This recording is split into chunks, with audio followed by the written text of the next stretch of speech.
इसीलिए हरि गुरु की कृपा प्राप्त नहीं हो पाती, क्योंकि वो कर्ता स्वयं को मानता है। कर्ता मानने के कारण उसे भोगना पड़ता है, और भोक्ता होने के कारण वो रस का अधिकार नहीं पाता। कर्ता भोक्ता भाव वाला रस का अधिकार नहीं पाता, न उसे तत्वबोध होता है। तो बोले जो कर्ता है उसको तो जानता नहीं, अपने को कर्ता माने हुए है। बड़ा गूढ़ प्रसंग है। ये बात समझ में आ गई तो बहुत बड़ी बात समझ में। ये बोले अविद्या का भूत लगा है, किसी को समझ में नहीं आया। ये सारा का सारा फसाव इस शरीर से है। शरीर से विशाल विश्व ब्रह्मांड और उसकी उत्पत्ति किससे हुई? कर्ता कौन है? हरि। हरि के सिवा कोई कर्ता नहीं। वेद भी कहता है को हम बहुत श्यामा, मैं एक बहुत रूपों में हो जाऊं। तो भगवान श्री हरि के नाभि कमल से ब्रह्मा, ब्रह्मा से महादेव, पूरी सृष्टि सब उसी। मूल कर्ता कौन हुआ? हरि। अभी जितना कार्य हो रहा है ये तीन गुणों से हो रहा है। तो तीन गुण किसके प्रकट किए हुए? हरि। तो बोले फिर हमको दंड क्यों मिल रहा? क्योंकि तुम कर्ता बने हुए हो, तो भोक्ता भी तो तुम्हें को बनना पड़ेगा। कर्ता भोक्ता बने हुए तो शुभ अशुभ का दंड मिलेगा। बोले कर्ता कैसे हम बन गए? बोले अविद्या का भूत चढ़ गया तुम्हारे, अज्ञान का भूत चढ़ गया। कर्ता कृत जाने नहीं, कर्ता को तो जाना नहीं। माने निज करतूत, मैं ये किया ये किया। अब देखो यहां सावधानी की बात समझना है। ये अज्ञानी जन गलत ढंग से इसे समझते हैं। जैसे कहा जाता है प्रभु की इच्छा के बिना एक पत्ता भी नहीं हिलता, पक्का।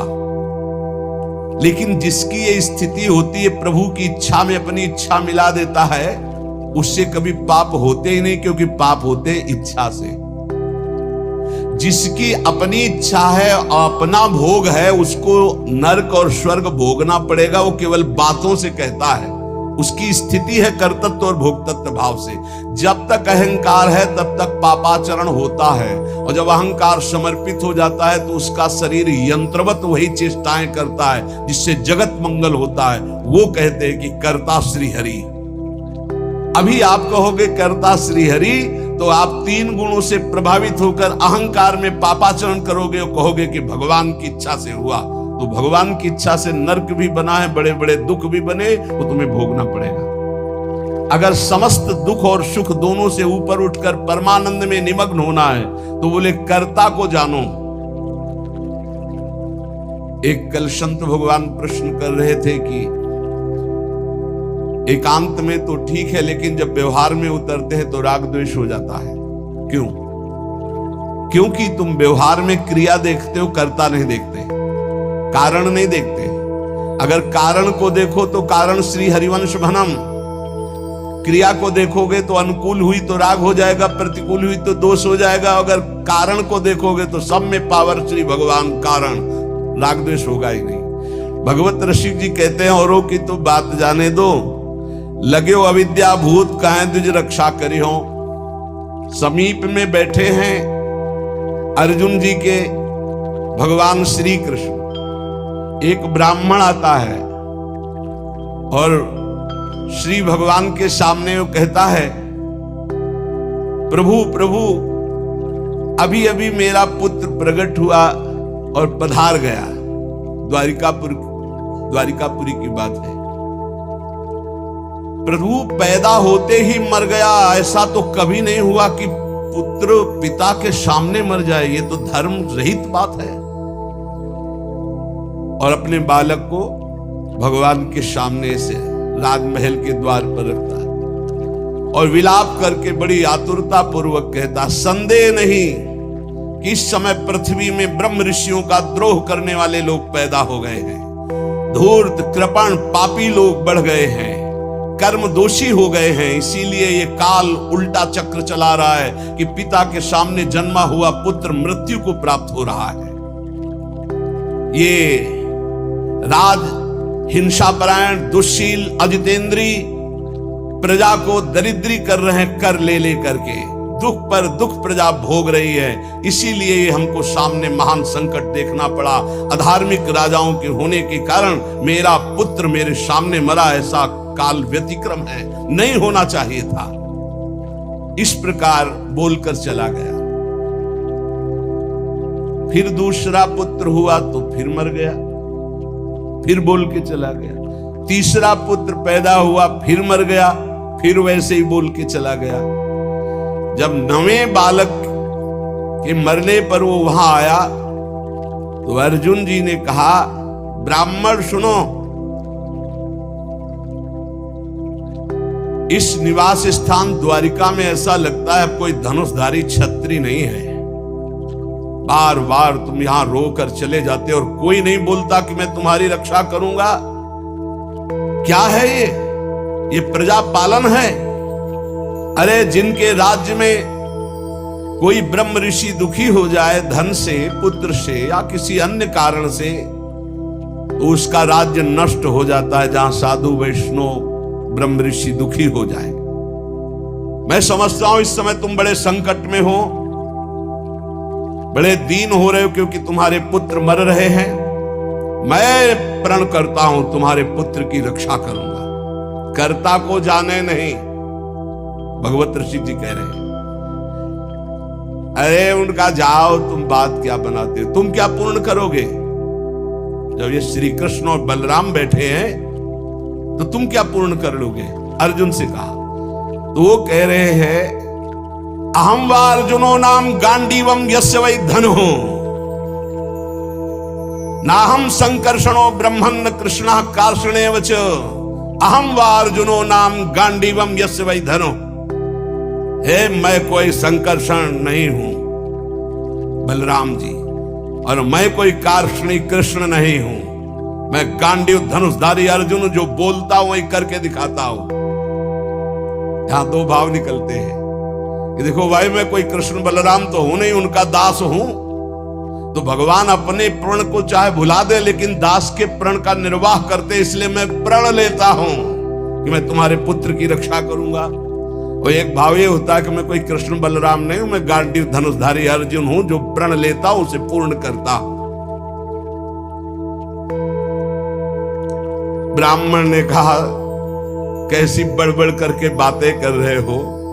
संकर्षणो वासुदेवा प्रद्युम्नो धन्विनाम बलः अनिरुद्धो अप्रतिरथो न त्रातुम शक्नुवन्ति यत् तत्कथं नु भवान कर्म दुष्करम जगदीश्वरै चिकीर्षसि त्वं बालिष्यात् तन्न सदम्हे वयम। अरे जहां बलराम जी विराजमान, हल मूषलधारी सुदर्शन चक्रधारी श्री कृष्ण प्रद्युम्न अनिरुद्ध, ये अतिरथी महावीर, जब ये जगदीश्वर हमारे पुत्र की रक्षा नहीं कर सके तो तू क्या ये बालकों की मूर्खता जैसी बात करते हो? अर्जुन से कहा। अर्जुन ने कहा, फिर कहता हूं मैं गांडीव धनुषधारी अर्जुन हूं। ब्राह्मण देवता, यदि मैंने तुम्हारे पुत्र की रक्षा नहीं की तो चिता लगाकर तुम्हारे सामने भस्म हो जाऊंगा। मेरे बल पौरुष का तिरस्कार मत करो। जानते हो मुझे, मैं वो अर्जुन हूं जो महादेवाधिदेव भगवान शंकर को युद्ध में तृप्त कर दिया। ऐसा है, मैं अधिक क्या कहूं? अगर मृत्यु भी सामने आएगी तो मैं जीत कर तुम्हारे पुत्र की रक्षा करूंगा, मैं वचन देता हूं। तब ब्राह्मण ने कहा, जय हो कुंती नंदन अर्जुन, तुम्हारी जय हो भाई, धन्य है, तुम्हारा बल पौरुष प्रशंसनीय है। अब मैं जा रहा हूं, जब बालक होने को होगा तो मैं तुम्हें सूचना दूंगा। फिर समय आया प्रसव का, ब्राह्मण भागता हुआ आया, अर्जुन अर्जुन इस बार तुम मेरे बच्चे को बचा लो, मृत्यु से बचा लो। अर्जुन तत्काल गए, आचमन किया, भगवान शंकर का ध्यान करके प्रणाम किया, श्री कृष्णचंद्र की तरफ देखा भी नहीं, कर्ता को जाले ले यही बात समझा रहे हैं, समझो। पुत्र का स्मरण किया और गांडीव पर प्रत्यंचा चढ़ाए और ऐसा बाणों का हाहाकार मचा दिया कि वायु भी प्रवेश करेगी प्रसव गृह में तो अर्जुन की आज्ञा से प्रवेश करेगी। दिव्यास्त्रों से पूरा बांध दिया, मंत्र से अभिमंत्रित करके प्रसव गृह को चारों ओर से घेर दिया, ऊपर नीचे दाएं बाएं ऐसा पिंजड़ा और दिव्य मंत्रों के द्वारा। पहले तो कम से कम बालक पैदा होकर के रोता फिर मर जाता था, अब पैदा हुआ ना तो 100 मिला ना आवाज सुनाई दी, गायब हो गया। पहले तो कम से कम लाश तो मिलती थी, रोता तो था, फिर मर जाता था। अब वो ब्राह्मण अर्जुन से कहने लगा कि मेरी मूर्खता देखो, इस नपुंसक की बात में मैं आ गया। हाँ, अरे जहां श्री कृष्ण और बलराम नहीं रक्षा कर पाए, इसकी डींग भरी बातों पर मैंने विश्वास कर लिया। ना प्रद्युम्नो ना अनिरुद्धो न रामो न च केशवा यस्य सेकु परित्रातुम कोन्यस्तद वितेश्वरः। कौन ऐसा है जहां श्री कृष्ण बलराम प्रद्युम्न और अनिरुद्ध नहीं रक्षा कर पाए, वहां और त्रिभुवन में कौन रक्षा कर सकता है। मिथ्यावादी अर्जुन को धिक्कार है, अपने मुंह से बड़ाई करने वाले गांडीव धनुषधारी अर्जुन को धिक्कार है। दुर्बुद्धि मूढ़तावश कहता था कि मैं तुम्हारे बालक की रक्षा कर लूंगा। अब ब्राह्मण तो क्रोध में, देखने को मुंह नहीं मिला लड़के का, पैदा हुआ गायब। अर्जुन ने कहा ब्राह्मण मेरा अपमान मत करो। तत्काल योग बल से यमपुरी गए। भगवान धर्मराज जी ने देखा कि अर्जुन पधारे, बोले इस समय अर्घ पात्र लेने का हमें अवसर नहीं है, हमें यह बताओ कि वो जीवात्मा तुम्हारे यहां आया है? बोले हमारी पुरी में नहीं आया। विचार किया कि कहां चला गया जब यमपुरी में नहीं आया। इंद्रलोक, अग्निलोक, नैऋति, सोम, वायु, वरुण सबकी पुरियों में गए। अतल नीचे, अतल, सुतल, पाताल, तलातल, महातल, इन लोकों में गए। ऊपर के जनलोक, महालोक, तपलोक, ब्रह्मलोक, कहीं भी ब्रह्मा की जितनी रचना सब घूम डाला अर्जुन ने, कहीं वो जीव नहीं मिला। अब आए, अब भगवान श्री कृष्ण की तरफ देखा, प्यारे प्रणाम, अब जा रहे हैं भस्म होने हम चिता में। यही जीव की दशा है, जब सब जगह से हार जाता है तब बोलता है हरि शरणम। पहले नहीं चितवन किया कि प्रभु, तो प्रभु समझा देते। प्रण लेने से लेकर अभी तक भगवान की तरफ नहीं देखा कि रुख क्या है। अब जब चिता में जलने का नंबर आया तब केशव प्रणाम आखिरी स्वीकार करो। भगवान ने कहा किस बात का? बोले वो प्रण है ना, तो चिता में जलने जा रहे। तो उन्होंने कहा तुमने अभी पूरे बल का प्रयोग कहां किया? ध्यान दीजिए, तुमने अभी पूरे बल का प्रयोग कहां? तुम्हारा पूरा बल तो मैं हूं। मुस्कुरा दे अर्जुन, यही हमसे गलती होती है। हमारा बल कौन है? आराध्य देव। हम अपने बल की डींग हाँकने लगते हैं, उन्हीं के बल से मिले हुए बल से। हमारा पूरा बल श्री भगवान है।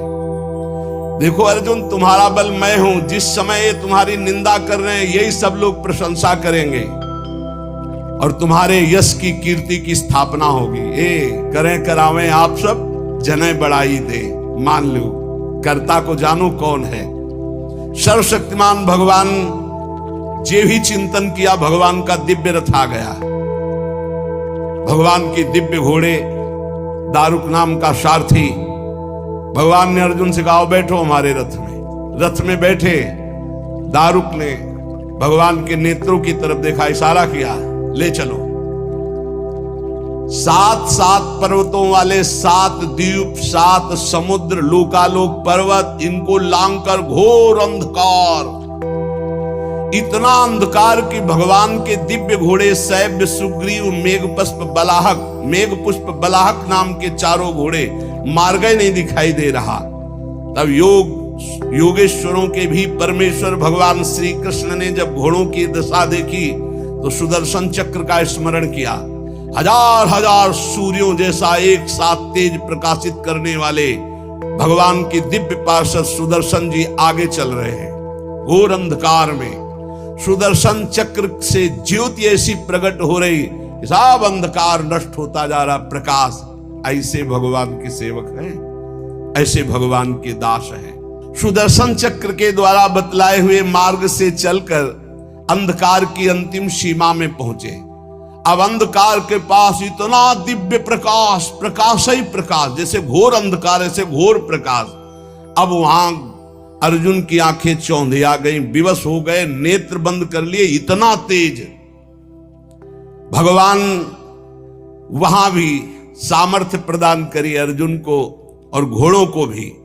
उस तेज के बाद महान जलराशि, श्याम वर्ण का जल ही जल, अगाध जल, जल पार किया तो तेज आंधी, वायु ही वायु। भगवान की ही केवल सामर्थ्य पहुंचने की और सामर्थ्य रही। अब वायु के प्रवाह में बड़ी बड़ी तरंगें उठने लगी। फिर भगवान ने उसको शांत किया।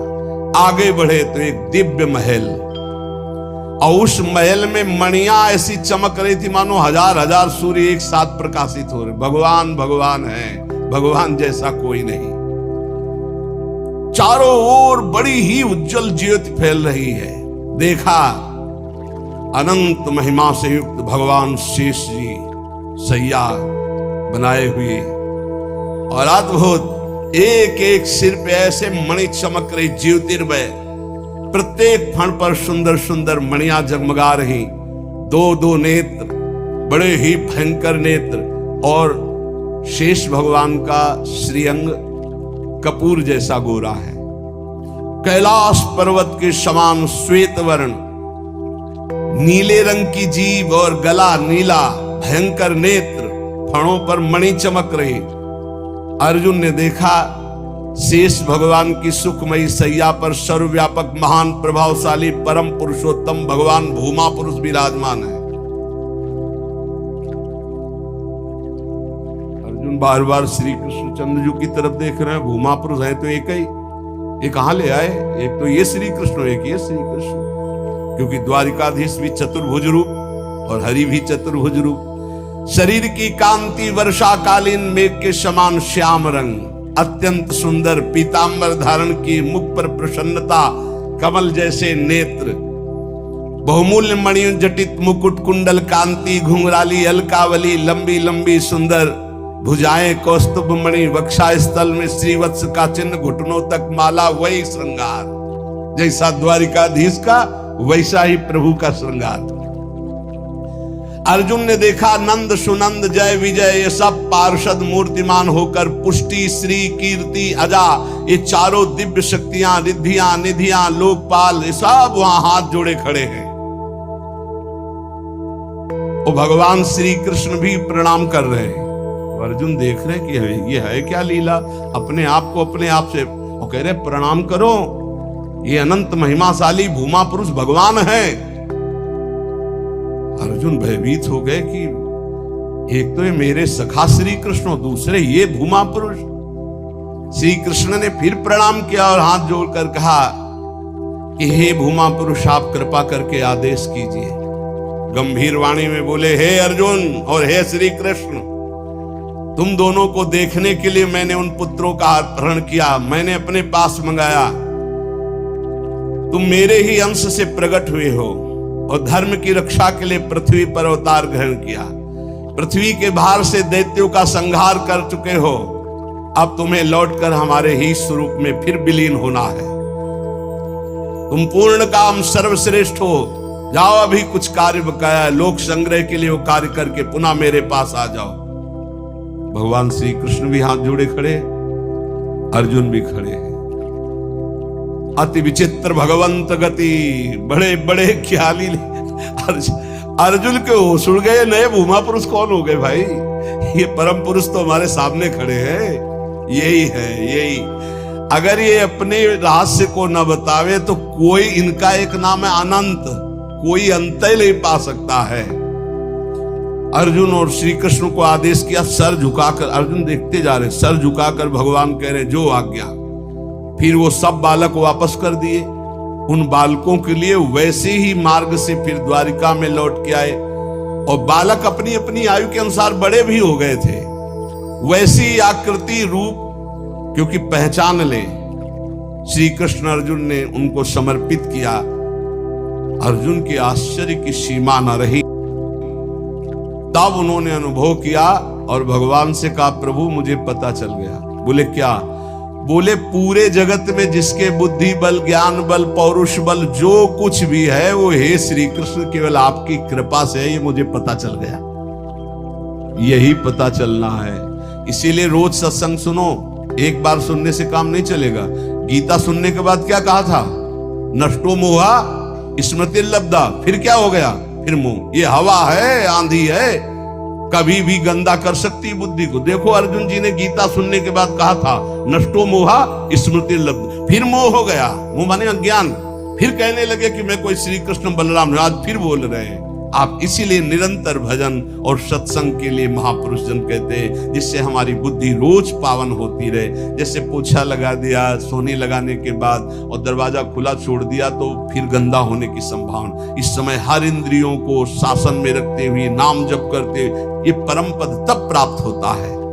तो इसलिए भगवत रसिक जी कह रहे हैं कि कर्ता कृत जाने नहीं, माने निज करतूति, ते प्राणी दुख पावहीं, लगो अविद्या भूत। ये बहुत जल्दीबाजी में फिर सब बिगड़ जाता है। धैर्य पूर्वक भगवान का आश्रय लेकर नाम जप में लगो, इसी से परम मंगल होता है, इसी से परम लाभ होता है। क्योंकि भगवान शंकर भी जिनका चरणोदक माथे पे धारण किए हुए हैं वो भगवान श्री हरि हैं। एक बार सरस्वती नदी के तट पर ब्रह्म ऋषि जन यज्ञ कर रहे थे। तो उसमें सब ऋषियों ने कहा कि यद्यपि भगवान ही सब रूपों में है, पर भगवान के किस रूप को सर्वश्रेष्ठ मानकर आश्रय लिया जाए और अग्र पूजा की जाए यज्ञ में। भगवान के सब रूप हैं, हमें कोई संशय नहीं। तो उनका प्रगट रूप की महिमा प्रकाशित करने के लिए किसी ब्रह्म ऋषि को परीक्षा लेनी होगी त्रिभुवन के तीनों बड़े ईश्वरों की, हरि, देवाधिदेव महादेव, ब्रह्मा। तो ब्रह्मा पुत्र भृगु जी खड़े हुए, उन्होंने कहा परीक्षा तो हम ले लेंगे, निर्णय आप कर देना। सब ऋषियों की वंदना करके भृगु जी गए और ब्रह्मा जी के सामने ऐसे खड़े हो गए। ब्रह्मा जी ने देखा कि पुत्र है, अभद्र व्यवहार, महापुरुषों के सामने ऐसे नहीं खड़ा हो जाता, नहीं सारे पुण्य नष्ट हो जाते हैं। ये जो संत महात्मा गुरुजन भगवत विग्रह, उनके सामने ऐसे नहीं, कभी मंदिर में ऐसे नहीं, कभी गुरु जी के सामने ऐसे, कभी संतों के सामने ऐसे नहीं। वो अभद्र मंगलकारी आचरण वाले लोग होते हैं जिनको ज्ञान नहीं, ऐसे खड़े होना, हाथ बांध कर खड़े हो नहीं, हाथ जोड़कर खड़े हो या सौम्य मुद्रा में खड़े हो। अगर वो सामने से निकल रहे तो नेत्रे झुका दो, केवल इतना ही कर दो अभिमान में। अगर बहुत भरे हो तो थोड़ा नेत्रे झुका दो, ना हाथ जोड़ो। चलो तुम्हारा अगर घट जाता है हाथ जोड़ने से तो ऐसे कर लो। तो ब्रह्मा जी के सामने गए, बस ऐसे ऐसे खड़े हो। क्रोध आया कि इतना बड़ा ऋषि होकर और ऐसा अभद्र व्यवहार करता है, पर फिर एकदम भ्रकुटी तो चढ़ी, गुस्सा तो आया, पर शांत हो गए, है तो मेरा ही बेटा। भृगु जी ब्रह्मा जी के तो पुत्र है।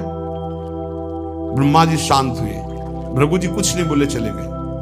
जब कैलाश पहुंचे तो देवादिदेव जी ने कहा आओ आओ ब्रह्म ऋषि श्रेष्ठ, आओ तुम्हारा स्वागत है। बोले मुंडों की माला धारण करते हो, चिता की राख लगाते हो, हम तुम्हारे गले लगेंगे।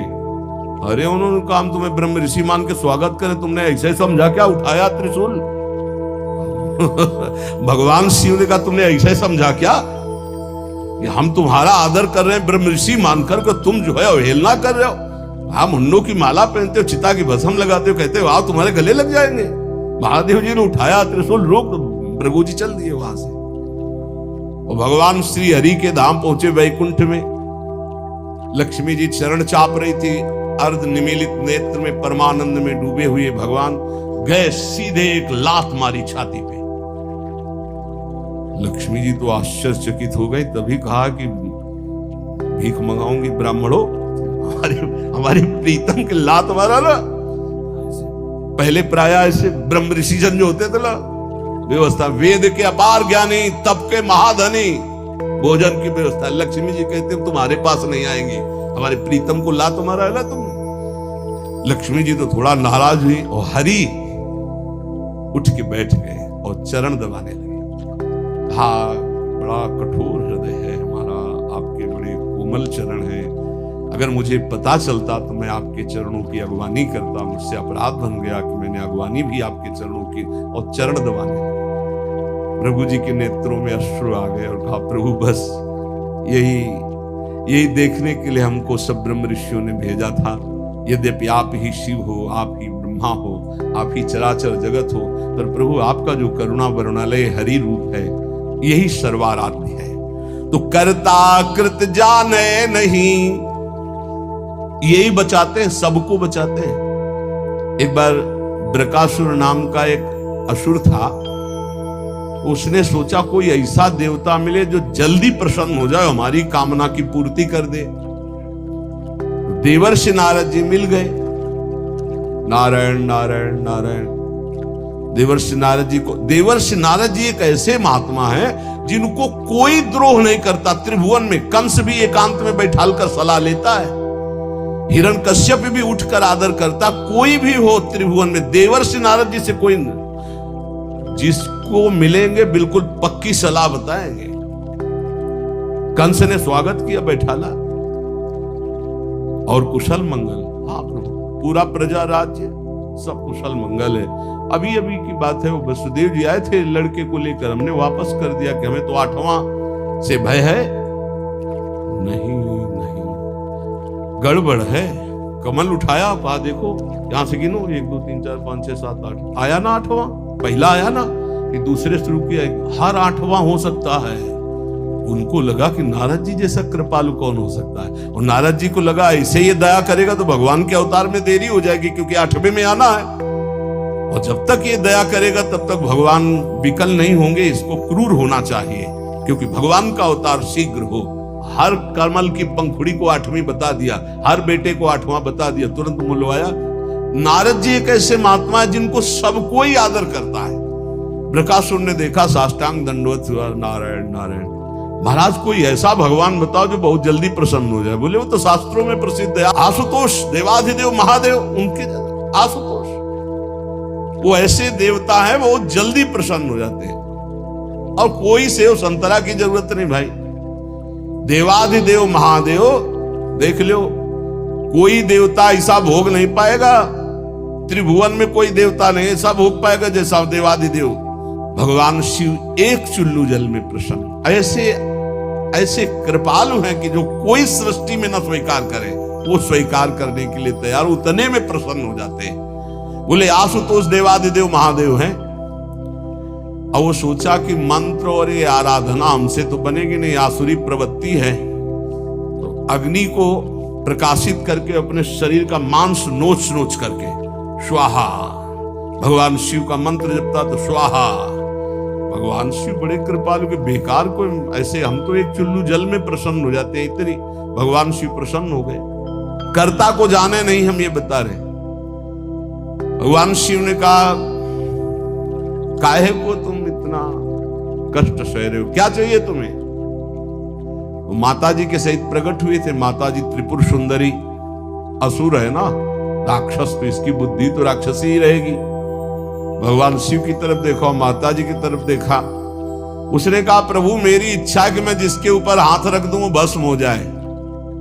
भगवान शिव बिना विचार किए बोले तथास्तु, ऐसा ही हो।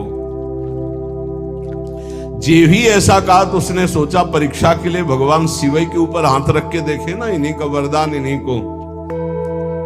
भगवान शिव के ऊपर ऐसे जो हाथ कर भगवान भागे, क्योंकि जानते थे कि सत्य है, रख देगा भस्म हो जाएगा। शरीर तो भाई भगवान ने ही आदेश और वो वर दिया है, उन्हीं के बल से भागे, वो भी पीछे भागे। माता जी खड़े लीला देख रहे हैं। भगवान शिव जब पीछे देखे तो दौड़ के पीछा बस हाथ ही रखने का। भगवान ने कहा कहां तक भागेंगे? कर्ता को याद किया। कर्ता कौन है? हरि। हरि को याद किया। जो ही याद किया तो आ गए ब्रह्मचारी के रूप में, और भगवान शंकर से इशारा किया चैन की सांस लो, अभी इसका हिसाब करते हैं। नजदीक गए, बोले प्रणाम बृकासुर जी। इतना प्यार से विश्व में कोई नहीं बोला था।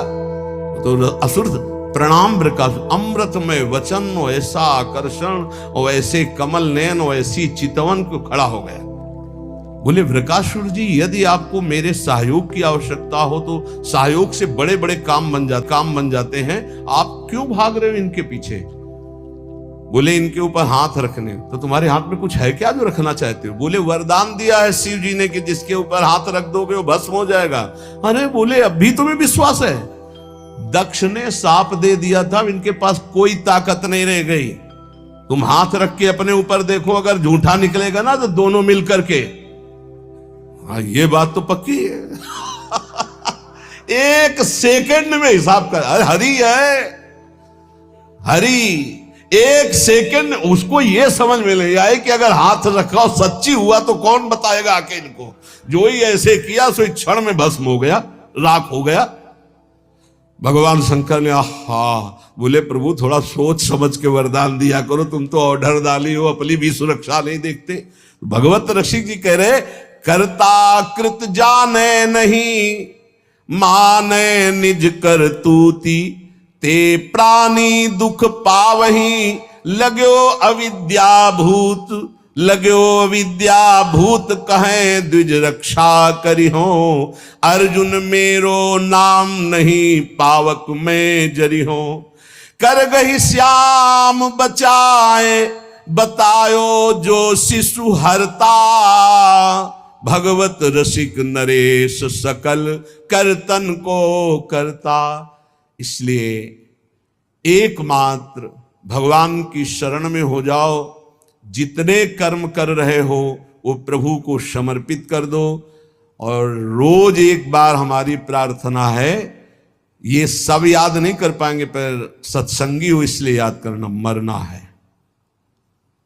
ये बात हमारी पक्का मान लो, ये हम बहुत बड़ा मंत्र बता रहे हैं। अगर ये एक बार 24 घंटे में एकांत में सोचोगे कि यार मरना है, सब कुछ छूटेगा, जाना है, तो आपका भजन बनने लगेगा, आप कुछ कमाई कर लोगे। अगर ये भूल गए कि मरना है तो मनमानी पापाचरण होता है। मौज लो, जो होगा देखा जाएगा। नहीं, तुम देखने लायक नहीं रहोगे। तुम क्या जानते हो जब कर्मों का फल आता है तो भोगना कैसा होता है? नहीं, तुम्हें पता नहीं। इसलिए आनंद में जीवन व्यतीत करने के लिए यावत स्वस्थमिदम कलेवरम यावत च दूरे जरा। आज शरीर स्वस्थ है तो ऐसा उपाय कर लो कि आपका मन निरंतर नाम जप में लग जाए, बस जीत जाओगे। हर समय नाम जप, बहुत ठौर ठिकाना मजबूत मिल गया है। ये कोई भ्रम वाला मार्ग नहीं है जहां आप लगे हो। ये तस्मात् शास्त्रम प्रमाणम ते, ये कोई मनमुखी मार्ग नहीं है कि अपनी वासनाओं की पूर्ति के लिए किसी नए मार्ग की स्थापना की हो। ये आचार्य परंपरा से, ये सदग्रंथ, सदवाणी, सदव्यवहार, सदाचरण से युक्त ये भगवत मार्ग है। इसलिए हरिशरणम, भगवान के चरणों का आश्रय लेकर निरंतर भजन करो और इसी जन्म में हम प्रभु को प्राप्त हो जाएं, ऐसा उत्साह